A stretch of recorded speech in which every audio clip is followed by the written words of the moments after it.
ஒரு ஊரில் ஒரு திருடன் இருந்தான். அவன் தினமும் சிறு சிறு திருட்டுகளை செய்து வாழ்ந்து வந்தான். அது பெரிய திருட்டல்ல என்பதால் யாருக்கும் பெரிய பாதிப்பு இல்லை என்று தன்னை தானே சமாதானப்படுத்திக் கொண்டான். ஒரு நாள் அவன் திருடும் போது ஒரு மனிதன் அவனை பார்த்து விட்டான். அவனிடம் வந்து கேட்டான், இப்படி திருடுவது தவறு என்று உனக்கு தோன்றவில்லையா? நாட்டில் எத்தனை பேர் கஷ்டப்படுகிறார்கள். நீ எளிதாக திருடி வாழ்கிறாயே, ஏன் இந்த வேலை?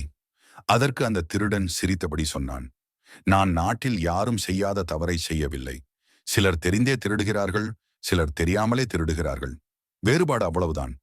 அந்த மனிதன் மீண்டும் கேட்டான், கடவுள் இருக்கிறார் என்று நம்புகிறாயா? அவர் உன்னிடம் என்ன பதில் சொல்வார்? அதற்கு திருடன் சொன்னான், என் தெருவில் ரோடு சரியில்லை. ஆனால் அந்த ரோடு போட பணம் ஒதுக்கப்பட்டதாக போர்டு வைத்திருக்கிறார்கள்.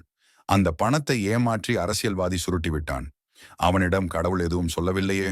அவன் பெரிய கார், பெரிய வீடு, சந்தோஷமான வாழ்க்கைதான் வாழ்கிறான்.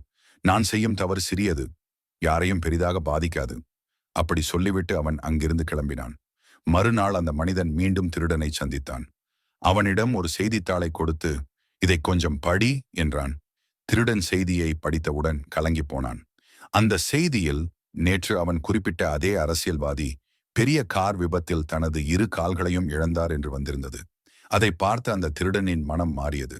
அவன் கண்களில் நீர் துளிக்க மெதுவாக சொன்னான், மனிதர்கள் யாருக்கும் தெரியாது என்று நினைத்து பல தவறுகளை செய்கிறார்கள்.